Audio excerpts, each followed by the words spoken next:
In today's video, we're going to redesign these 5 websites. There's something on each of these websites that's missing the mark ever so slightly. Let's get right to it. Okay, so first up, we've got Suzanne Collins. Now, she is actually the author of Hunger Games. Not that she needs anything more for a website, but you wouldn't think that this is a multi-millionaire author. Now, my biggest critique when you come to this website is that you don't really know where to look. So you kind of see this first, and then you see this, and then your eye kind of takes you like this. So let's focus on improving that. Let's start by creating a bit of a hero section and cleaning this up. We're going to simplify the navigation. We're going to simplify some of these colors, and we want to make this hero section a bit more focused. So let's pull in this big silly image of Suzanne Collins. There's probably a better image to use here, but let's just grab this bio from her from Google and let's bring that into the hero section. Now, this is quite a lot of text to have on a hero section, but for someone like this, I think it works. You know, she's an author. The people coming to her site, they're used to reading. That's fine. If we go down to the content section, now this is looking a little bit cramped. So let's remove the background color on that and we can actually move it up. We can get rid of this whole left sidebar because we've kind of just served that purpose with the hero, and that gives us more space for the content. Now, here's an idea, just so we know that she's an author. Let's create this massive author text, and we're going to sit this at the bottom of the hero, and we're actually going to kind of position it behind her in a way. Undeniably, when you come to her website, you know that she's an author, and you know that she's the author of Hunger Games because we say it in the hero and you can see it right away. And we're going to add in her latest release there. That's probably the most important thing you want to see when you come to the page, and that is Suzanne Collins' new refocused website. Now up next, we have Osano Privacy Compliance. So they actually have a really nice website already. It looks modern and it's designed tastefully, but where it's missing the mark, it's not very focused. So here, Stop Sweating Privacy, we've got your back. Okay, so something about privacy. Is it privacy on the web? Privacy compliance. Okay, we've got all this, but what does that mean? This is what it's all about. There isn't really a tie from this area to this area. So let's see what we can do. So first up, let's decrease the spacing between these two, because that's the first thing that's annoying me a little bit. We're going to group these items together. We're going to left align them because we're going to bring that software image up into the hero so we can create a tie between the text and what it is you're actually buying. Now, immediately when you come to the site, the text that we have on the left makes a bit more sense because we see what it's specifically talking about. The rest is really just positioning things just to give it a bit of hierarchy. And lastly, what we really need is just to clean up some of these competing call to actions. So book a demo in the header was looking more prominent than the get started. So we're going to swap them around. I'm not too sure what the H1 should be on this, so we'll go with something just quite generic. I think it makes a bit more sense, and I'm also not too sure if we want get started or book a demo to be our main call to action, but doing something like this kind of brings light to both of them. And that is the new redesigned Asano homepage. Very little changes. It's already a fantastic site, but now it's a little bit more focused for selling what it actually is. Now, next up, we have Santapod Raceway. This is a website whose subject matter is so cool, but they're not showing it. So this is their website here. Now we have this big section at the top, which looks like it was kind of placed here as a bit of an afterthought because it doesn't really fit with the rest of the site.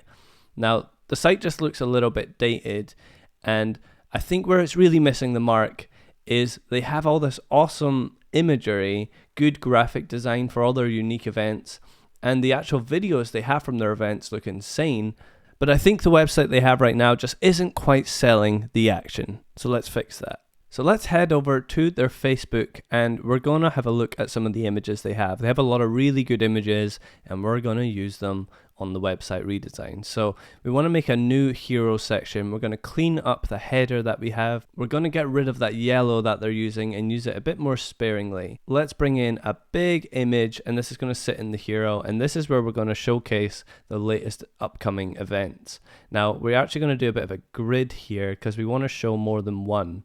Now, this is also a good way of showing off all the different diverse events that they have at Santapod. These could each be a video, or we could have a video on the left, for example. And we want to have buy tickets button at the top right, just as we do on the original. but for each event, we're actually going to have buy tickets too. So this way, when you come to the website, you can see a range of events that are upcoming, buy ticket link for each of them. It's a lot more focused and it shows off SantaPod immediately when you come to it. Honestly, a lot of the site could be changed up, but for the purpose of this video, we're just going to clean up this section and the section below.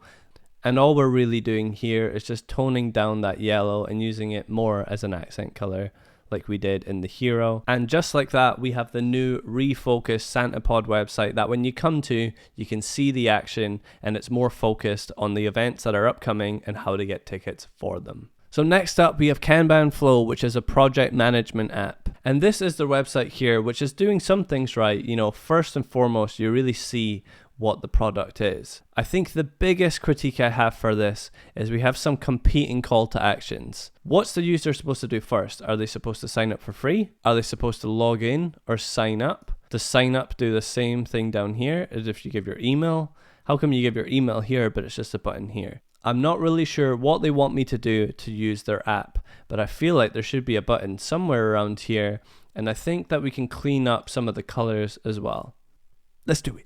First things first, let's work on some of these colors. The blue is a little bit overpowering, I think, so let's tone it back and let's bring in a new cleaned up header, which is a bit more simplified. I'm not a big fan of the capitalized text here, so let's make it seem a bit more friendly and let's go with an enter that's not capitalized.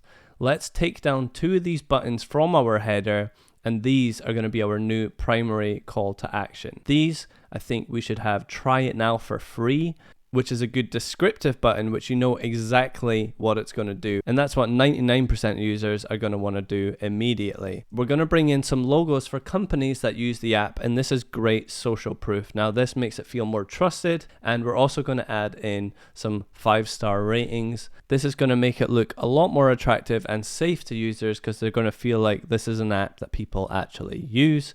You don't want to lie about this stuff, but if the people are using it, talk about it. Now a slight retweak of some of the copy to make it seem a bit more unique. And with the final few tweaks, that is the new Kanban Flow website, which is a lot more focused, a lot more clean, and I feel it serves a better purpose now for really getting the user into the product. And now for the final website, we have Devolver Digital, which is a games company. Their website currently is actually very good, but on a large monitor, which is what I'm using just now, I feel like this section here is a little too big. Now it really shows off the game, but it means that you've got to scroll down here to see any sort of link to purchase or play the game. Anything about the game is completely hidden. What I think is going to be better is if we include some information up here, and this doesn't quite need to take up as much as the screen. We can pull some of this up here. Let's bring it up. First things first, we're going to reduce the size of this so it's not taking up the whole screen, and we're going to get our things kind of blocked off so we know how much space we want everything to take up. Now I think that's a far better size for the hero. We're actually going to take an image and put it behind it, and we're not going to have this touching the sides. We're going to give this a bit of padding. I think this also adds a bit of depth to the page. Now on the right, now what information do we want to include in there? The type of game it is, what platform it goes on, that's obviously very important, so we'll add that there. A buy now button, whether it's on Steam or whatever. A little bit of bio about the game. Now we don't want to say too much at this point because we're going to keep the area at the bottom. So we want to have the key information on the right, the sort of tags of the game we can have on the right too. These last few changes are purely just stylistic, but I think it helps give things a bit more clarity, especially when you're dealing with so many images. And we're going to pull this gradient down to here just to kind of blend that lower section in and tie the two sections together. And there we have the final Devolver website.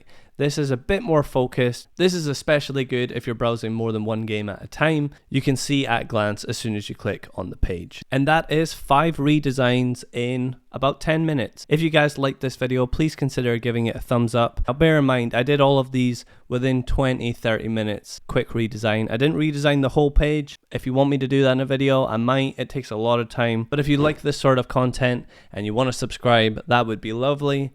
Drop me a follow on X, and I'll catch you guys with another video very soon.